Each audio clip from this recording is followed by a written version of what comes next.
வணக்கம். Cine mini பாடல்களே இல்லாமல் வந்து ஒரு படம் 100 நாள் ஓடிருக்கு அப்படின்னா உங்களுக்கு ஆச்சரியமான ஒரு விஷயம் இல்லை. உண்மையாகவே இப்படி ஒரு சம்பவம் நடந்துச்சு. அந்த திரைப்படத்தினுடைய பேர் என்னென்னா வண்ணக்கனவுகள். 1987ஆம் ஆண்டு அந்த படம் திரைக்கு வந்தது. அந்த படத்தினுடைய தயாரிப்பாளர் அப்படின்னா பாலச்சந்தர் சார் தான். கவிதாலயா பட நிறுவனம் தயாரித்த திரைப்படம். அந்த படத்தினுடைய இயக்குனர் அமீர்ஜான் சார் என்னுடைய க்ளோஸ் ஃப்ரெண்டு. இந்த படம் ஷூட்டிங் நடந்துகிட்டு இருக்கும்போதே அந்த படத்தை பற்றி என்கிட்ட நிறைய அமீர்ஜான் சார் பேசியிருக்காரு. அவர் என்கிட்ட சொன்னார், சார் இது மாதிரி வண்ணக்கனவுகள்ன்ற பேரில் கவிதாலயா ப்ரொடியூஸ் பண்ணுறாங்க, நான் ஒரு படம் டைரக்ட் பண்ணுறேன், இதில் ஒரு நாவல்ட்டியான ஒரு விஷயம் சார், படத்தில் வந்து சாங்ஸ் கிடையாது, சாங்கே இல்லாமல் படத்தை பண்ணுறோம் சார் அப்படின்ற மாதிரி அமீர்ஜான் சார் சொன்னார். அதே நேரத்தில் அமீர்ஜான் சார் வந்து இன்னொரு படத்தையும் பண்ணார். பிஎஸ்வி ப்ரொடக்ஷன்ஸு அவங்க படத்தை தயாரித்து முரளி கதாநாயகனை நடித்து ஒரு படம் வந்து அவர் பண்ணிக்கிட்டு இருந்தார். அப்போ பண்ணிகிட்டு இருக்கும்போது என்கிட்ட அமீர்ஜான் சார் சொன்னார், இது மாதிரி நான் பிஎஸ்விக்கு வந்து ஒரு படம் பண்ணுறேன், முரளி ஹீரோ ஆக்ட் பண்ணி கவிதாலயாவுக்கு ஒரு படம் பண்ணிகிட்டு இருக்கேன் வண்ணக்கனவுன்னு சொல்லிட்டு, இது ரெண்டும் ஒரே நேரத்தில் ஷூட்டிங் நடந்துகிட்டு இருக்கு அப்படின்ற மாதிரி அமீர்ஜான் சார் என்கிட்ட சொன்னார். அப்படியா சார், ஒரே நேரத்தில் எப்படி சார் அப்படின்னு. சரி, அப்படி கமிட்மெண்ட் அப்படி ஆகிப்போச்சு சார், அதனால் வந்து ஒன்றும் அவாய்ட் பண்ண முடியல, கொஞ்சம் சிரமம்தான். இந்த படம் ஒரு வாரம், அந்த படம் ஒரு வாரம், இந்த படம் ஒரு 10 நாள், அந்த படம் ஒரு 10 நாள், அப்படி அப்படியே 2 படத்தையும் மாறி அப்படி வச்சு நான் வந்து படத்தை பண்ணிகிட்டு இருக்கேன் அப்படின்ற மாதிரி அமீர்ஜான் சார் என்கிட்ட சொன்னார். எனக்கு அது ஆச்சரியமாக இருந்துச்சு. சரி, அது ஒரு பக்கம் இருக்கட்டும். இப்போ படம் ஃபுல்லாகவே முடிஞ்சிருச்சு. அந்த 2 படமும் ஒரே ஸ்டேஜில் வந்து முடிஞ்சு கிட்டத்தட்ட ஒரே வாரம் ரிலீஸ். 2 படத்தையுமே பார்க்குறதுக்காக வந்து அமீர்ஜான் சார் வந்து என்னை கூப்பிட்டுருந்தார். நீங்கள் வந்து அந்த நான் இப்போ டைரக்ட் பண்ண அந்த 2 படத்தையுமே வந்து பாருங்கள் அப்படி. அது முரளி நடித்து பிஎஸ்வி பண்ணி அமீர்ஜான் சார் டைரக்ட் பண்ண அந்த படத்தையும் பார்த்தேன், இந்த படத்தையும் பார்த்தேன். அதில் வந்து பிஎஸ்வி பிக்சர்ஸ் பண்ணதில் வந்து எல்லாமே சாங்ஸ் எல்லாமே இருந்துச்சு. இதில் வந்து பாட்டே கிடையாது.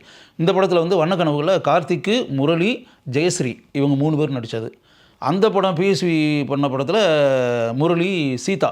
அமீர்ஜான் சாருக்கு வந்து ஒரு சின்ன பதட்டம் என்னென்னா, இது பாட்டு இருக்குது இந்த படத்தை ஃபுல்லாக, அந்த படத்தில் பாட்டே இல்லை, பாட்டு இல்லாமல் அப்படின்னு வரும்போது அந்த படம் ஒரு வேளை ஒர்க் அவுட் ஆகாமல் போயிருமோ அப்படின்ற மாதிரி. நான் இந்த 2 படத்தையும் பார்த்துட்டு அமீர்ஜான் சார் சொன்னேன், சார் ஒரு விஷயம், இந்த 2 படமே டிஃப்ரெண்ட்டாக இருக்குது, அது வேறு விஷயம். முரளி நடித்து சீதா நடித்து அந்த பிஎஸ்வி பிக்சர்ஸ் பண்ண படம் அதுவும் கொஞ்சம் டிஃப்ரெண்ட்டாக தான் இருக்குது, நல்லா தான் இருக்குது. இது வந்து கவிதாலயா பண்ண படம் வண்ணக்கனவுகள் இருக்குது, இதுவும் நல்லா தான் இருக்குது. ஆனால் ஒரு விஷயம், வண்ணக்கனவுகள் தான் நல்லா இருக்குது சார், படம் அருமையாக இருக்குது, சாங்ஸ் இல்லைன்னா அதனால் என்ன, நிச்சயமாக பாருங்கள், அந்த படத்தை விட இந்த படம் பெருசாக ஓடும் அப்படின்னு சொல்லி அமீர்ஜான் சார்கிட்ட சொன்னேன். அதே மாதிரி படம் திரைக்கு வந்த பிறகு வண்ணக்கனவுகள் 100 days ஓடிச்சு, பாட்டே கிடையாது. அதாவது மக்கள் வந்து அதெல்லாம் பெருசாகவே எடுக்கல, பாட்டு வேணும் அப்படின்ற மாதிரிலாம் அப்படிலாம் ஒன்றும் நினைக்கவே இல்லை. பின்னணி இசை மட்டும்தான். விஎஸ் நரசிம்மன் வந்து அதுக்கு பின்னணி இசை அமைச்சார். கார்த்திக்கு வந்து எக்ஸ்ட்ரானரியான ரோல். அதில் வந்து ஒரு படகு ஓட்டக்கூடிய கேரக்டர், அப்படியே லுங்கி கட்டிக்கிட்டு பீடி பிடிச்சிக்கிட்டு, பீடி அப்படியே அப்பப்போ பீடி பிடிச்சி கார்த்திகை அப்படி நினச்சி பாருங்கள். அந்த கெட்டப் இருந்தது காரணம் என்னென்னா, இது ஒரு மலையாள படத்தினுடைய ரீமேக்கு. மலையாளத்தில் மம்முட்டி, மோகன்லால், சீமா 3 பேர் நடித்த படம். அந்த 3 பேரும் நடித்து அங்கே பெரிய வெற்றி படம். அடி ஒழுக்குகள் அப்படின்னு அந்த படத்தினுடைய பேர்.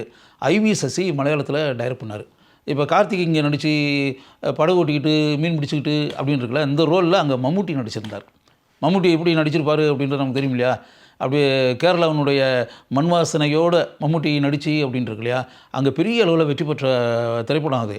அதனால் வந்து தமிழில் வந்து அமீர்ஜான் சார் வந்து ஒரு பெரிய பாராட்டப்பட வேண்டிய ஒரு விஷயம் இருக்கும். என்ன அப்படின்னா, அமீர்ஜான் சார் வந்து அந்த ரீமேக் பண்ணி அப்படின்னு வரும்போது கிட்டத்தட்ட அதை அப்படியே பண்ணுவார்.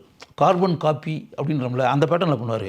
கொஞ்சம் கூட மாற்ற மாட்டார், கொஞ்சம் கூட சேஞ்சஸ் எல்லாம் ஒன்றுமே இருக்காது. ஒரிஜினலில் என்ன இருக்கோ அந்த இதை அப்படியே கொண்டு வரும், அந்த உயிர்ப்பு அப்படியே இருக்கும். அது ஒரு பெரிய ஸ்பெஷாலிட்டி அமீர்ஜான் சார்ட்ட. நான் அமீர்ஜான் சார்ட்டே பல நேரங்களில், இன்றைக்கி அமீர்ஜான் சார் இல்லை, நம்மளை விட்டு பிரிஞ்சு போயிட்டார். இருந்தால் கூட அமீர்ஜான் சார்ட்ட நான் பல தடவை நான் நேரடியாகவே அவர்கிட்ட நான் சொல்லியிருக்கேன், சார் உண்மையாகவே உங்கள்கிட்ட வந்து ஒரு பெரிய விஷயம் சார், நான் பாராட்டுறேன். ஏன்னா எப்படி சார் அதை வந்து ஒரு ஒரிஜினலில் என்ன இருக்கோ அந்த மேட்டர் அப்படியே கொண்டு வர்றீங்க ரீமேக்கில். ஆக்சுவலாக பூவிலங்கு படம் பார்க்கும்போது கூட அந்த கன்னட படத்தை அப்படியே பண்ணியிருந்தீங்க, எந்த விதமான மாற்றம் இல்லாமல். நான் கன்னடத்துலேயும் அந்த படத்தை பார்த்துருக்கேன், தமிழ்லேயும் பார்த்தேன், அந்த ஃபீலிங் அப்படியே அப்படின்னு. இந்த வண்ணக்கனவுகளும் அதே மேட்டர் தான். அடி ஒழுக்குகள் மலையாளத்துலையும் நம்ம பார்த்துட்டேன், தமிழ்லையும் பார்த்தேன். அந்த மலையாளத்தில் இருந்த உயிர்ப்புன்னு ஒன்று இருப்பாருங்க, அந்த லைஃபு, அந்த ஜீவன் இருக்குல்ல, அது அமீர்ஜான் சார் 100% அப்படியே கொண்டு வந்திருந்தார் வண்ணக்கனவுகளில். ஆக்சுவலாக கார்த்திக் நடித்த படத்துலேயே பெஸ்ட் ஃபிலிம் சொல்லலாம். நடிப்பில் எக்ஸ்ட்ரானரி. கார்த்திக்கு இப்படியெல்லாம் கூட நடிக்க முடியுமா, இவ்வளவு அலட்டலே இல்லாமல், இவ்வளோ சாதாரணமாக, இவ்வளோ ஷட்டில் பெர்ஃபார்மன்ஸு அப்படின்னு. படம் முடிஞ்ச பிறகு எனக்கு உண்மையாகவே, நான் கார்த்திகிட்ட கூட பின்னாடி படமெல்லாம் முடிஞ்சு ரிலீஸ் ஆகி சில மாதங்களுக்கு பிறகு கார்த்திகை ஷூட்டிங் ஸ்பாட்டில் பார்க்கும்போது கார்த்திகிட்ட நான் சொன்னேன், கார்த்திக் இது மாதிரி வண்ணக்கனவுகள் படம் பார்த்தேன், எக்ஸ்ட்ரானரியாக பண்ணிங்க, ஏன்னா கிட்டத்தட்ட இந்த மாதிரி கூட உங்களால் பண்ண முடியுமா, இவ்வளோ கேஷுவலாக அருமையாக பண்ணியிருக்கீங்களே அப்படின்ற மாதிரி. முரளிக்கும் அதில் நல்ல அருமையான கேரக்டர். ஒரு லவ் ட்ரையாங்கிள் ஃபிலிம். இதில் இன்னொன்று ஆச்சரியப்படக்கூடிய ஒரு விஷயம் இருக்குது. என்ன அப்படின்னா, மலையாளத்தில் வந்த அடியொழுக்குகள் அப்படின்ற அந்த படத்தில், அந்த அடியொழுக்குகள் படத்திற்கு கதையை எழுதியவர் யார்? எம்டி வாசுதேவன் நாயர். மலையாள இலக்கியத்தினுடைய பிதாமகனான எம்டி வாசுதேவன் நாயர் எழுதிய கதை. இப்போ தமிழில் அப்படி நினச்சி பார்த்தா, எம்டி வாசுதேவன் நாயர் எழுதிய கதை தமிழில் திரைப்படமாக வந்திருக்கிறது அப்படின்னா எவ்வளோ பெரிய விஷயம். யாருக்காவது அப்படியே தெரியுமா அந்த விஷயம்லாம்? எம்டி எழுதின கதை தமிழில் படமாக இருக்கா? அவர் எழுதின கதை தமிழில் இப்போ எப்போ வந்துச்சு? அப்படி இலக்கியவாதிகள்லாம் கூட இப்போ ஆச்சரியப்படுவாங்க. எம்டி வாசுதேவன் நாயர் எழுதி, ஏன்னா எம்டி வாசுதேவன் நாயர்னால் இப்போ எனக்கெல்லாம் வெறித்தனமான அன்பு, பாசம், மதிப்பு, மரியாதை எம்டி வாசுதேவன் நாயர் மேலே. காரணம், அவருடைய படைப்புகள் நான் நிறையா படிச்சிருக்கேன். அவர் கதை எழுதிய எத்தனையோ படங்களை நான் பார்த்துருக்கேன். அவர் டைரக்ட் பண்ண படங்களை பார்த்துருக்கேன். அவர் ஸ்க்ரீன் ப்ளே பண்ண படங்களை பார்த்துருக்கேன். அவர் வசனம் எழுதின படங்களை பார்த்துருக்கேன். அவருடைய அருமையான இலக்கியங்களை நிறைய படிச்சிருக்கேன். அவருடைய பல படைப்புகளை நான் நேரடியாக தமிழில் டிரான்ஸ்லேட் பண்ணியிருக்கேன், மொழிபெயர்த்திருக்கேன். அவரை நேரடியாக சந்திச்சிருக்கேன், பேசியிருக்கேன். நான் அவருக்கு கடிதம் எழுதியிருக்கேன், அவர் எனக்கு கடிதம் எழுதியிருக்கிறார். அந்த அளவுக்கு எம்டி வாசுதேவன் நாயர் மேலே எனக்கு அளவற்ற மதிப்பு, மரியாதை. இலக்கியவாதிகள் எல்லாருக்குமே அவர் மேலே ஒரு மிகப்பெரிய மரியாதை இருக்கும். எம்டி வாசுதேவன் நாயர் அப்படின்னாலே அப்படியே அண்ணாந்து பார்ப்பாங்க. அப்படிப்பட்ட எம்டி வாசுதேவன் நாயருடைய கதை தமிழில் திரைப்படமாக வந்து, கவிதாலயா பட நிறுவனம் அந்த திரைப்படத்தை தயாரித்து, அமீர்ஜான் இயக்கி, அந்த திரைப்படம் 100 நாட்கள் ஓடியிருக்கிறது.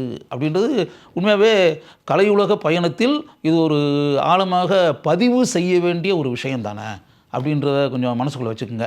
அதனால் காலங்கள் கடந்து ஓடி போச்சு. இத்தனை ஆண்டுகளுக்கு பிறகு வண்ணக்கனவுகள் அப்படின்ற ஒரு அருமையான திரைப்படம் தமிழில் வந்து மக்களுடைய வரவேற்பை பெற்று மிகப்பெரிய வெற்றியை பெற்றிருக்கிறது அப்படின்ற அந்த விஷயத்தை நீங்கள் வந்து கட்டாயம் தெரிஞ்சுக்கணும்னு சொல்லி நான் நினைக்கிறேன்.